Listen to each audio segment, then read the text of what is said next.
ತಾಜಾ ಸಮಾಚಾರ ಹೇಳಲಿ ನಾನು ಯಾರಿಗೆ,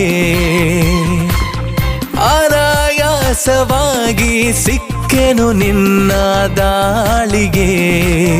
ಹೃದಯದ ಗತಿ ನಾಜೂಕು ಕೊಡುವೆನು ಕಿವಿಗಲಿ ವರದಿ, ಗುಣಪಡಿಸಲು ನೀ ಬೇಕು ಬರುವುದೇ ನನಗೆ ಸರದಿ. ಎದೆಗೊರಗಿ ಆಲಿಸಿ ಚೆಲುವೆ ಮಾಡಿಬಿಡು ತಪಾಸಣೆ ಶುರು. ತಾಜಾ ಸಮಾಚಾರ ಹೇಳಲಿ ನಾನು ಯಾರಿಗೆ, ಅನಾಯಾಸವಾಗಿ ಸಿಕ್ಕೆನು ನಿನ್ನ ದಾಳಿಗೆ.